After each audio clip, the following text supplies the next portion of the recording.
할렐루야, 감사합니다. 오늘 같이 예배 드릴 수 있어서 너무나 감사하고 복된 주일인 것 같습니다. 우리 같이 옆 사람을 보면서 우리 축복하면 좋겠습니다. 자유함을 누리십시다. 별로 안 자유하신 것 같습니다. 네. 자유함을 누리는 오늘 예배가 되면 좋겠습니다.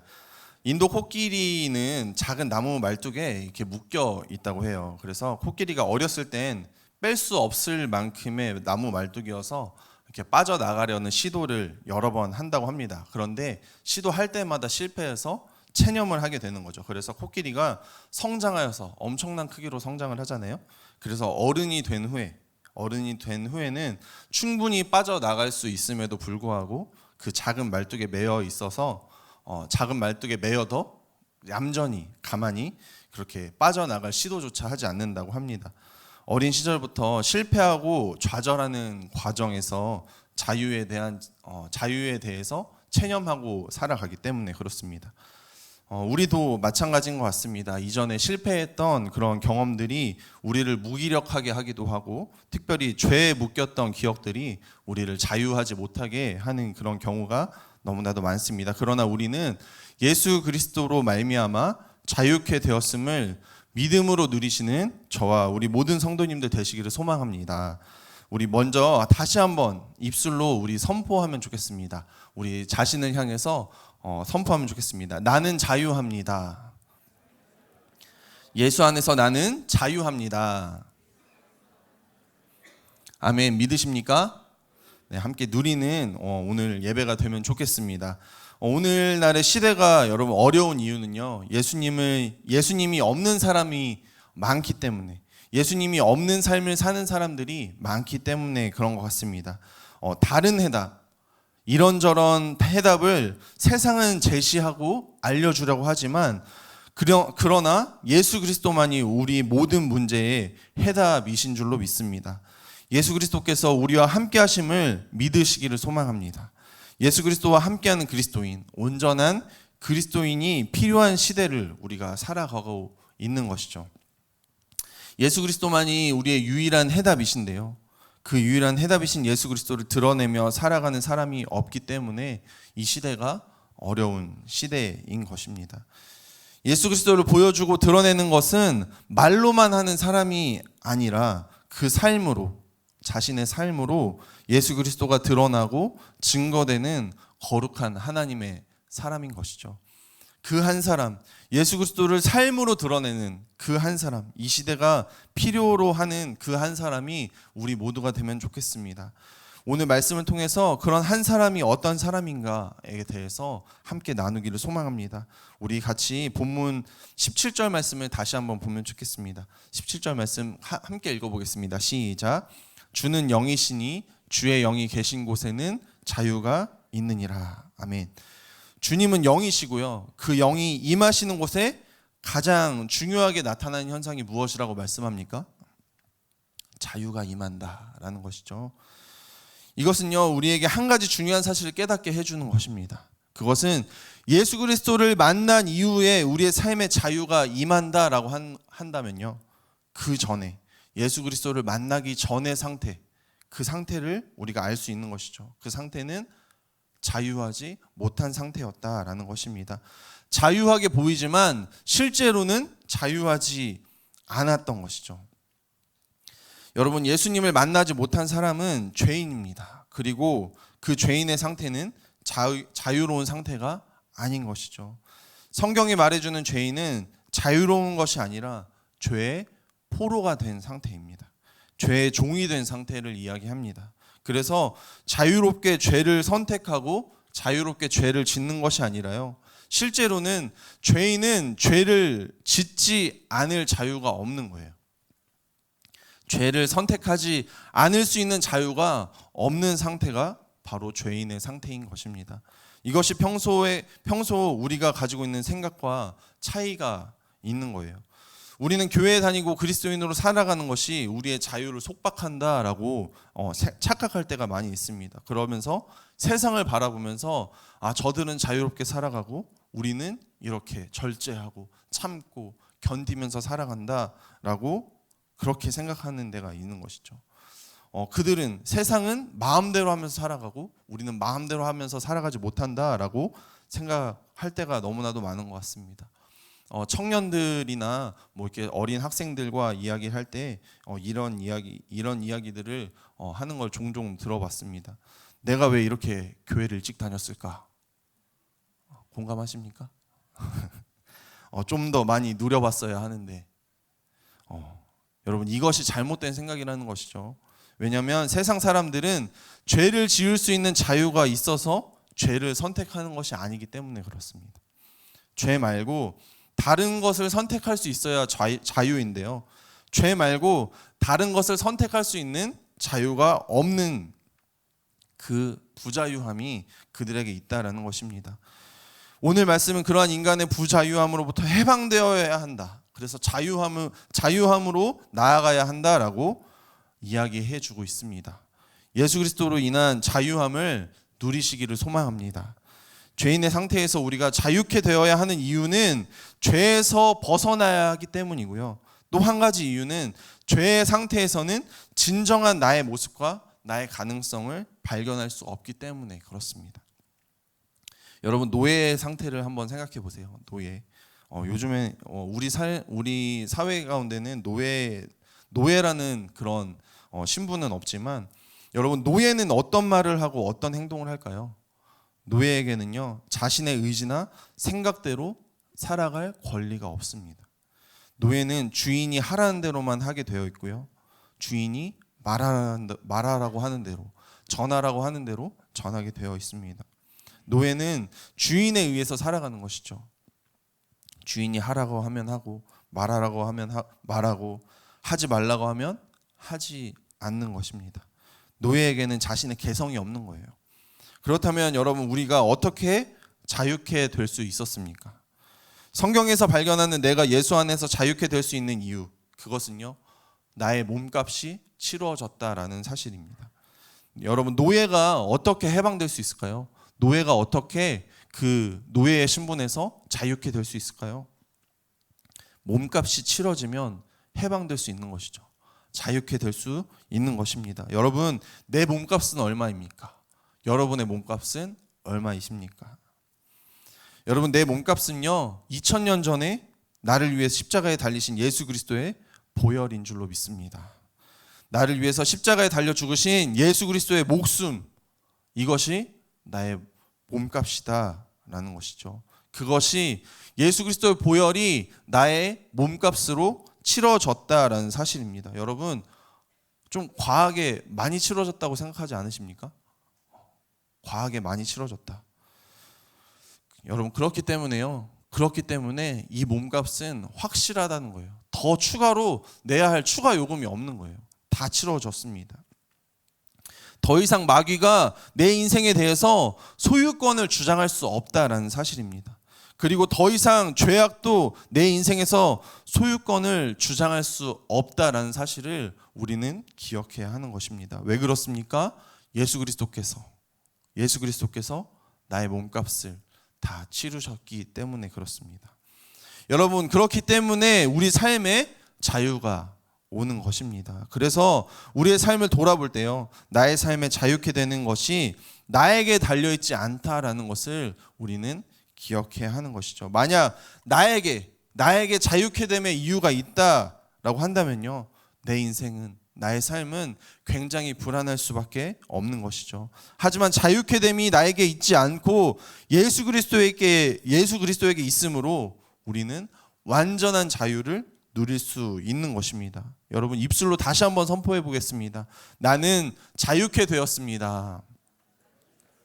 아멘. 믿으십니까? 아멘. 여러분 우리의 믿음의 고백이 되면 좋겠습니다. 여러분 우리의 주님께서 우리에게 해주신 일이 있어요. 해주신 일이 있습니다. 주님께서 우리에게 해주신 일은요, 나를 위해 내 모든 죄를 짊어지시고 내 모든 죄의 대가를 치루어 주신 것입니다. 그분이 죄의 대가를 치르셨기 때문에 나는 더 이상 치러야 할 내 죄의 대가가 없는 존재로 바뀌었다. 여러분 이것이 우리가 자유할 수 있는 이유인 줄로 믿습니다. 고린도전서 5장 15장 56절의 말씀을 보시면요, 사망이 쏘는 것은 죄요, 죄의 권능은 율법이다라고 이야기합니다. 내가 어떻게 죄의 권세에서 해방되었는지에 대해 근본적인 원리를 보여주는 말씀인 것입니다. 사망이 쏘는 것은 죄다. 내 인생에 사망의 권세가 역사하는 까닭은 죄의 문제가 해결되지 않았기 때문이고, 죄의 문제를 보여주는 것은 율법이다라고 말하고 있어요. 그래서요, 마귀가 나에게 찾아와서 하는 일이 있습니다. 찾아와서 하는 것이요, 율법을 가지고 나를 정죄하는 거예요. 율법을 가지고 나를 정죄합니다. 마귀가 나를 정죄해요. 너는 이런 죄를 지었으니 너는 죄인이고, 그래서 그 죄에서 벗어날 수 없다. 여러분, 율법은 사실상 거룩한 것입니다. 율법은 실제로는 거룩한 것이에요. 율법은 거룩하지만요, 중요한 것은 내가 그 율법의 거룩한 기준에 절대 도달할 수 없다라는 사실입니다. 그래서 마귀는 율법을 가지고 나를 정죄하는 거예요. 율법이 문제가 아니라요, 율법 자체가 문제가 아니라 내가 그 율법에 도달하지 못하는 것이 문제인 것이죠. 그래서 마귀는 거룩한 율법을 가지고 나를 정죄합니다. 여러분, 안타까운 것은 우리가 정죄를 당하게 되면요, 죄를 깨닫고 회개하는 것이 아니라 포기하게 된다라는 것입니다. 여러분, 정죄당하는 것은 마치 죄수가 감옥에 갇히는 것과 같아요. 죄수가 감옥에 갇혀버리고 나면 아무리 그 안에서, 감옥 안에서 선하게 살아도 소용이 없는 거예요. 그는 이미 정죄를 받아서 감옥에 갇혀버리게 되었습니다. 그리고 이제 인생을 자포자기하게 되고 죄 가운데서 벗어나려고 하지 않게 되는, 죄를 반복하게 되는 것이죠. 여러분, 마치 새 신발을 사면요, 신발이 막 더러워지지 않기 위해서, 더럽혀지지 않기 위해서요, 막 흙탕물은 피해 다니고, 뭐 물이 있는 곳은 피해 다니고, 막 조심조심 다닙니다. 그러다가 신발에 점점 더러운 것이 막 묻기 시작하는 거예요. 그러다가 어느 지점을 지나가면 그때부터는 아무렇게나 막 신고 다니는 것이죠. 여러분, 어차피 더러워지면요, 조금 더 더러워진다고 해서 크게 신경이 쓰이지 않는 것처럼 내 인생이 마귀로부터 정죄를 당할 때 우리가 거기서 벗어나지 못하는 이유가 거기에 있는 거예요. 마귀가 너는 죄인이다라고 정죄합니다. 그때 회개하고 돌이키면 좋겠는데요, 그렇지가 않은 거예요.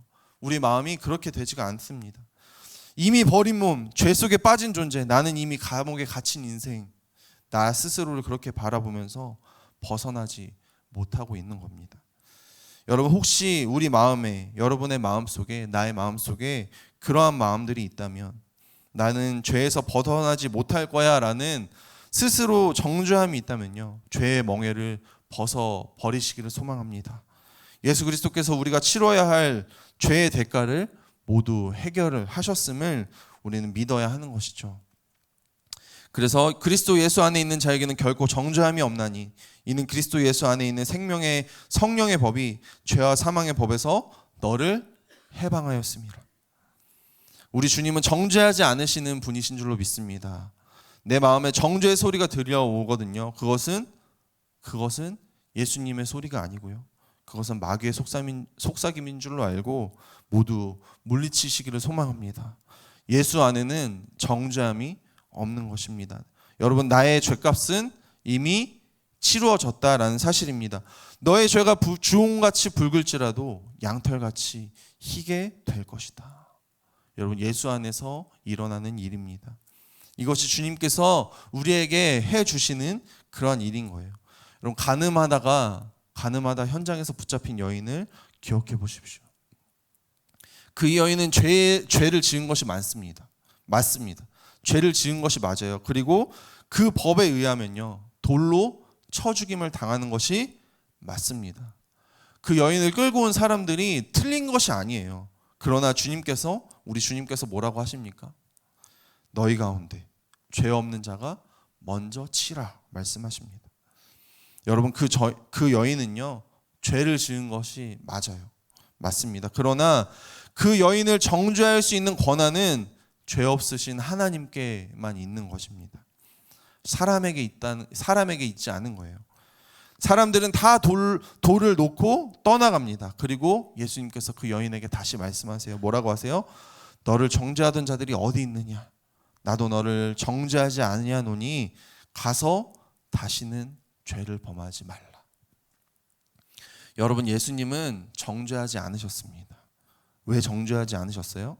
그곳에서 그 여인을 정죄할 수 있는 분은 오직 예수님 뿐이셨습니다. 그럼에도 왜 정죄하지 않으셨습니까? 예수님은 그 여인을 위해 십자가에 못 박혀 주시는 분이시기 때문입니다. 주님은 우리를 정죄하는 분이 아니세요. 그분은 우리의 죄를 짊어지시고 십자가에 달려 죽으시는 분이십니다. 의로운 인생, 어떻게 의로운 인생이 될 수 있습니까? 여러분, 예수님 때문에 그렇게 될 수 있다라는 사실입니다.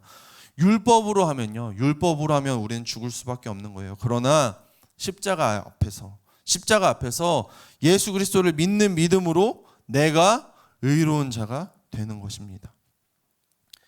나의 의는 나의 행위에서 나오는 것이 아니라 나를 위해 십자가에 달리신 예수님으로부터 나오는 것입니다. 이 의가 나에게 덧입혀지는 것, 예수 그리스도의 보혈이 나를 덮는 것이에요. 그래서 나는 분명히 죄가 있는데 그 죄에 대한 심판을 받게 되지 않는 것입니다. 이것이 예수 안에서 일어나는 놀라운 영적인 변화인 것이죠. 그래서 우리에게 자유가 오는 것입니다. 나는 죄인이 아니다. 나는 죄수가 아니다. 여러분, 우리 마음에 정죄함이 찾아올 때 예수님의 말씀을 기억하시길 소망합니다. 나도 너를 정죄하지 아니하노니 가서 다시는 죄를 범하지 말라. 주님께서 말씀하시는 순서를 여러분 기억해 보세요. 주님께서 네가 죄를 짓지 않으면 내가 너를 정죄하지 않을 것이다 라고 말씀하신 것이 아니에요.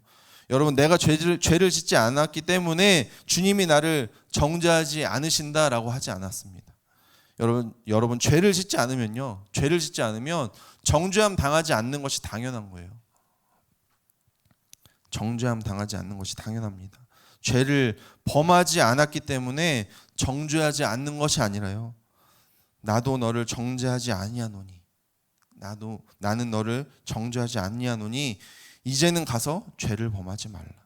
정죄를 받지 않았기 때문에 죄를 짓지 않을 능력이 생겼다라는 사실입니다.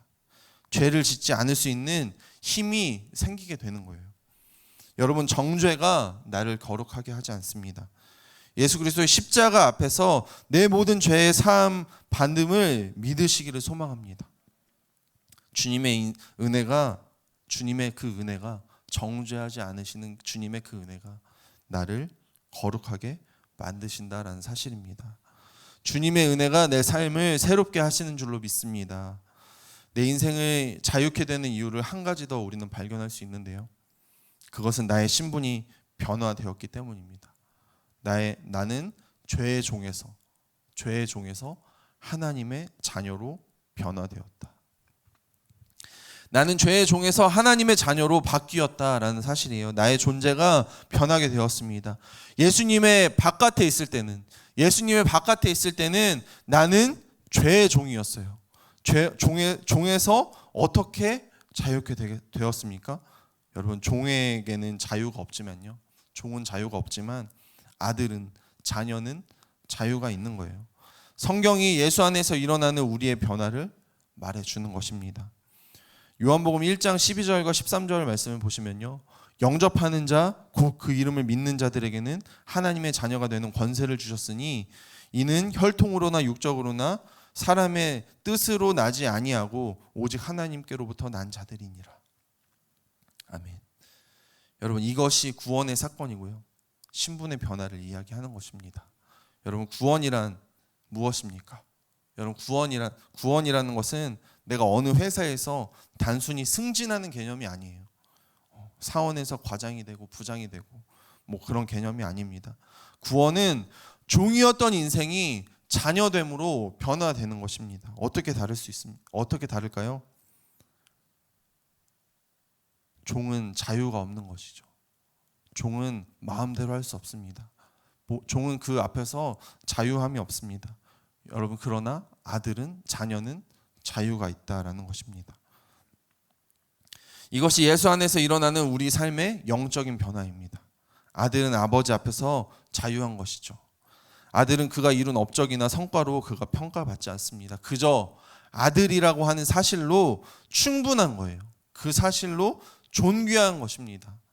아들은 평가의 대상이 아니라요, 사랑의 대상인 것입니다. 우리가 종으로서 신앙생활을 하게 되면 신앙생활이 힘이 들 거예요. 내가 어떤 성과를 내느냐에 따라 평가받기 때문에 그렇습니다. 그리고 내가 무엇인가를 해야만 하나님 앞에서 떳떳하고 무엇인가를 하지 못할 것 같으면 떳떳하지 못한 그런 피곤한 삶을 살아가게 되는 것입니다. 여러분 모두 자녀를 양육하고 계시죠? 자녀를 양육하시는 분들은 더 이해가 되실 것 같습니다. 여러분 자녀를 바라볼 때 막 인사고과 해가지고 막 이렇게 평소에 점수를 매겨서 오늘은 밥을 먹을 자격이 있어. 오늘은 뭘 사줄 자격이 있어. 오늘은 이번 학기는 학교에 갈 자격이 있어. 뭐 이렇게 평가를 하십니까? 그러지 않죠. 여러분 자녀는 평가의 대상이 아니라 사랑의 대상인 것입니다. 자녀는 그 자녀라는 사실 자체로 충분한 것이죠. 여러분 우리는 종이 아니라 하나님의 자녀인 것입니다. 여러분 자녀됨을 누리시는 우리 모든 성도님들 되시기를 소망합니다. 하나님께서 사랑하시고 복 주시는 줄로 믿습니다. 이것이 내 삶에 자유가 오는 이유입니다.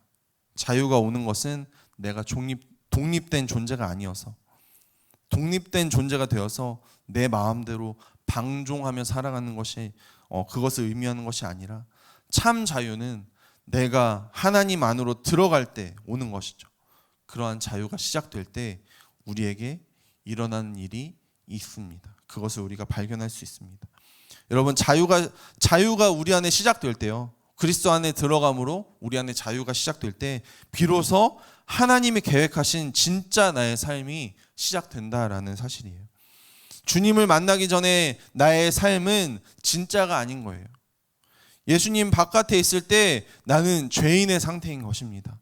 여러분 죄인의 옷은 어떻습니까? 죄인은 어떤 옷을 입습니까? 죄인은 죄수복을 입죠. 죄인은 어떤 음식을 먹습니까? 간수가 주는 교도소 밥을 먹습니다. 노예는요, 주인이 하라는 대로 시키는 대로 합니다. 죄수와 노예에게는 자신의 인생의 정체성이 존재하지 않는다라는 거예요. 예수 그리스도를 만나기 이전의 모습이 그러한 모습인 것입니다. 절망적이고 우울한 인생이었지만 예수 안으로 들어갈 때 우리는 진정한 나의 인생을 시작하게 되는 것입니다. 예수님을 만나면 가장 아름다운 모습이 나타나게 되는 거예요. 우리가 가지고 있는 가장 아름다운 모습이 나타납니다. 옆에 사람들을 한번 보시겠어요? 가장 아름다운 모습이 나타나고 계신 것 같습니까? 정죄하지 마시기 바랍니다. 네, 정죄하지 마시고, 네, 가장 예수 그리스도를 만난 그 모습이 가장 아름다운 모습인 줄로 믿습니다. 반응들이 왜 이러세요? 갑자기 서로 보시더니, 네, 아이고, 네, 죄송합니다. 네, 서로 보는 거는 그만하고, 네. 여러분 하나님 내 모습은 왜 이렇습니까? 라고 불평하지 마시기 바랍니다. 하나님은 그렇게 짓지 않으셨어요. 나를 향한 하나님의 놀라운 계획이 있습니다. 성경에 예수님을 만난 사람들의 이야기가 많이 있어요. 살아계신 하나님을 만난 사람들을 보세요. 그들의 전과 후가 어떻게 변했습니까? 여러분 삭개오는요, 돈만 알던 인생이었어요. 돈을 위해서라면 무엇이든지 하는 사람이었습니다. 세리는 사람들의 지탄을 받는 사람이었지만 삭개오에게는 그것이 아무런 문제가 되지 않았습니다. 돈이 그의 인생의 최고의 목적이었기 때문에 돈을 위해서라면 사람의 지탄을 받더라도 돈을 위해서라면 사람들이 뭐라고 해도 상관이 없는 거예요. 그것이 삭개오의 이전의 모습이었습니다. 그는 완전히 망가진 내면을 가진 사람이었어요. 아마도 그가 가진 신체적인 콤플렉스에 영향도 있었을지도 모르겠습니다. 그리고 사람들도 그를 인정하지 않고 친근하게 대해주지 않았고 그래서 더 돈에 집착했는지도 모르겠습니다. 그런데 그가 예수님을 만나는 순간, 예수님이 그의 인생에 찾아오시는 순간, 그가 예수님 안으로 들어가는 그 순간, 그가 가지고 있던 진정한 그의 모습, 하나님께서 그를 지으신 진정한 그 모습이 그 가운데 드러나기 시작하는 것입니다. 그가 예수님을 만나니까요, 돈이 그의 인생의 주인이었던 그런 인생에서 예수님이 주인 되시는 인생으로 바뀌게 되니까 그 순간 그의 진정한 모습이 드러납니다. 그는 돈만 하는 인생이 아니고요, 돈의 노예였던 인생이 아니고 돈을 위해서라면 무엇이든지 하는 그런 인생이 아니었던 거예요. 예수님을 만나니까 그가 어떻게 변했습니까? 주님을 만나는 순간 그가 가진 전 재산의 절반을 내놓는 거예요. 그게 그의 진짜의 모습입니다. 그게 원래 하나님이 만들어주신 그가 가진 진정한 성품이었어요. 사람을 살릴 수 있는 일이라면 가진 전 재산 중에 절반이라도 내어놓을 수 있는 그런 성품, 죄로 인해서 왜곡되기 전에 성품이 그러했다라는 거예요. 돈을 위해서라면 무엇이든지 했던 사람이요, 자신이 속인 일이 있다면 4배로 갚겠다라고 선언을 합니다. 주님 안으로 들어가는 그 순간에 그의 인생에 하나님의 정의가 임하게 되는 것입니다. 그게 그의 진정한 모습입니다. 그게 진정한 하나님이 지으신 모습이다라는 사실입니다. 예수 안에서 그 모습을 찾는 거예요. 예수님을 만나면 그 삶에 가장 좋은 것이 펼쳐지기 시작합니다. 예수님 안에서 여러분의 삶 가운데 예수님 안에서의 삶이 새롭게 일어나게 될 줄로 믿습니다. 우리의 삶이 예수 안에 있을 때 우리에게 일어나는 또 한 가지 변화는요, 비전의 변화가 있는 거예요. 우리의 비전이 바뀌게 되는 거예요. 여러분, 죄수에게는 무슨 꿈이 있겠습니까? 노예에게는요, 꿈이 없어요. 그러나 예수님을 만나게 되었을 때 나의 존재는 죄수가 아니고 나의 존재는 노예가 아니고 자녀이기 때문에, 존재가 변화되었기 때문에 그 안에 비전이 시작되는 것입니다. 예수님께서 내 인생의 구원자이시고 아버지 되시는 것이 믿어질 때 우리의 비전이 시작되어지는 거예요. 그래서 마태복음에서 이렇게 이야기합니다. 그러므로 염려하여 이르기를 무엇을 먹을까, 무엇을 마실까, 무엇을 입을까 하지 말라. 이는 다 이방인들이 구하는 것이라 너희 하늘 아버지께서 이 모든 것이 너에게 있어야 할 줄 아시느니라. 여러분, 우리의 인생의 비전을 어떻게 먹는 것과 입는 것이 될 수 있겠느냐? 그것은 너의 비전이 아니다 라고 말씀하시는 거예요. 여러분, 우리의 비전은 무엇입니까? 조금 더 좋은 음식을 먹고, 조금 더 좋은 옷을 입고, 조금 더 넓은 집에 사는 것, 이런 것을 여러분 비전으로 품고 계십니까? 여러분, 이런 것들이 비전이라면요, 여러분 자유케 되시기를 소망합니다. 여러분, 나의 비전은 왜 무엇을 먹고 무엇을 입는 것, 남들보다 더 갖는 것에 멈춰 있을까요? 그것은요, 하나님을 신뢰하지 못하기 때문에 그런 것 같습니다. 하나님이 나를 먹이시고 입히시는 것을 신뢰하지 못하기 때문에 내가 먹고 내가 입어야 하고 내 힘을 기르고 더 많이 가져야 하는 것으로 여기는 거예요. 여러분, 이것이 내 인생의 기본 목적이 되기 시작합니다. 그러나 주님께서 우리에게 분명하게 말씀하십니다. 무엇을 먹을까? 무엇을 입을까? 염려하지 말라. 아버지께서 모든 것을 알고 계신다. 하늘에 나는 새를 보라. 저 새를 먹이시고 저 들에 있는 꽃을 보라. 저 꽃을 입히신다. 너는 새보다 귀하니, 꽃보다 귀하니 하나님께서 채우신다. 염려하지 말라. 여러분, 하나님께 맡기고 어떻게 하라고 말씀하십니까? 너희는 먼저 그의 나라와 그의 의를 구하라. 마태복음 6장 33절 말씀에 그렇게 이야기하는 거예요. 너희는 먼저 그의 나라와 그의 의를 구하라. 그리하면 이 모든 것을 너희에게 더하시리라. 우리가 품어야 할 비전은요, 먹을 것과 입을 것에 있지 않고요, 우리가 품어야 할 비전은 하나님의 나라와 하나님의 의라는 사실입니다. 여러분, 예수님을 만나면요, 우리의 비전이 바뀌게 됩니다. 내 인생이 자유로워지면 하나님의 비전을 꿈꾸기 시작하는 거예요. 우리의 비전이 하나님의 비전으로 변화되어지기를 소망합니다. 하나님께서 역사하시고 새로운 일을 우리 가운데 이루실 줄로 믿습니다. 여러분, 우리 마지막으로 우리 본문 18절 말씀을 같이 읽어보겠습니다. 18절 말씀 읽어보겠습니다. 시작. 우리가 다 수건을 벗은 얼굴로 거울을 보는 것 같이 주의 영광을 보매 그와 같은 형상으로 변화하여 영광에서 영광에 이르니 곧 주의 영으로 말미암음이니라. 아멘. 18절 말씀을 보시면 우리가 자유케 된 후에 그 다음 단계를 보여주는 거예요. 모든 마귀의 속박으로부터, 모든 마귀가 규정했던 한계로부터 우리는 자유케 되는 겁니다. 그리고 하나님의 꿈, 하나님의 비전을 품기 시작하는 거예요. 그리고 하나님께서 우리를 어떻게 이루어 가십니까? 이끌어 가십니까? 그리스도의 영광으로 이끌어 가신다. 영광스러운 인생으로 바꾸어 가신다라는 겁니다. 18절 말씀에 그 방법이 나오고 있는 거예요. 우리가 다 수건을 벗은 얼굴로 거울을 보는 것 같이 주의 영광을 보매 그와 같은 형상으로 변화하여 영광에서 영광에 이르니 곧 주의 영으로 말미암음이니라. 여러분, 무엇을 바라보고 계십니까? 그것이 나의 삶을 결정합니다. 여러분, 주의 영광을 바라보시기를 소망합니다. 나의 삶이 영광스럽게 바뀌게 될 줄로 믿습니다. 무엇을 여러분 묵상하고 계십니까?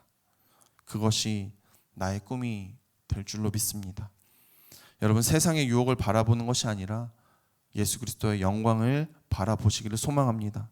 그래서 우리가 말씀으로 돌아가기를 소망하며 또 구약 성경 통독을 하고 이렇게 말씀의 축제를 가지고 또 구약 특강을 듣고 이렇게 예배도 드리고 기도도 하는 것이죠. 여러분, 매 순간 주님과 동행하고 주님을 바라보시는 저와 성도님들 되시기를 소망합니다. 그럴 때 우리 삶이 영광스럽게 바뀌게 될 줄로 믿습니다. 그리고 나를 바라보는 사람들이 발견할 것입니다. 나의 삶에 임한 하나님의 영광을 보기 시작할 것입니다. 사람들은 나의 삶을 보고 발견할 거예요. 진정한 자유한 인생이 무엇인가. 여러분, 이미 예수 안에서 자유케 된 줄로 믿습니다. 이미 예수님을 믿는 사람에게는 예수님이 주시는 자유가 임한 것입니다. 그것을 믿고 누리느냐, 그러지 못하느냐. 사랑하는 성도 여러분, 우리를 가두었던 옥문은 열렸습니다. 믿는 사람은 그 옥문을 나가는 거예요. 그러나 안타깝게도 믿지 않는 사람은요, 그 감옥 속에 계속 앉아 있는 것입니다. 옥문이 열렸을 리 없다. 나를 묶고 있는 쇠사슬이 풀렸을 리 없다. 그렇게 생각하면서 여러분, 예수님을 그리스도로 영접했으면서도 주님께서 주시는 자유를 누리지 못하고 주님 말씀하시고 마련해 놓으신 가능성이 펼쳐지지 못하는 겁니다. 여러분, 예수님께서 38년 된 병자에게 이렇게 말씀하세요. 내 자리를 들고 일어나 걸어가라. 그 순간에 이미 치유가 임한 것이죠. 그런데요, 그 38년 된 병자가 믿지 않고 그 말씀을 믿지 않고 일어나지 않는다면요, 이미 치유는 임했는데, 이미 자유함은 임했는데 스스로 아직도 병자라고 여기고 있으면, 아직도 죄의 종이라고 여기고 있으면 그래서 일어나 걷지 않으면요, 그 치유를, 그 자유함을 누리지 못하는 것입니다.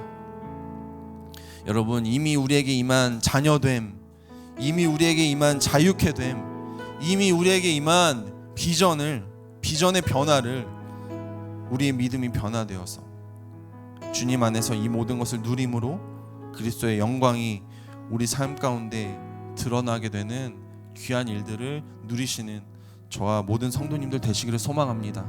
하나님께서 우리 가운데 이미 임하셨고 우리 가운데 이미 자녀됨으로 변화시키셨음을 믿으시기를 소망합니다. 그 하나님을 같이 누리며 이 시간 찬양하면 좋겠습니다. 우리 예수 피를 힘입어 같이 찬양할 텐데요, 가사를 생각하시면서 또 우리 같이 나눈 말씀을 생각하시면서 하나님, 예수 그리스도의 보혈로 인하여서 우리가 자유케 됨을 누리며 나아가길 소망합니다. 이미 변화된 우리의 존재를 자유케 하심을, 우리 또 자녀됨을 이 시간 다시 한번 누리며 믿음으로 우리가 그 자유함을 누리겠습니다 결단하는 귀한 은혜의 시간 되시기를 소망합니다. 같이 찬양하겠습니다.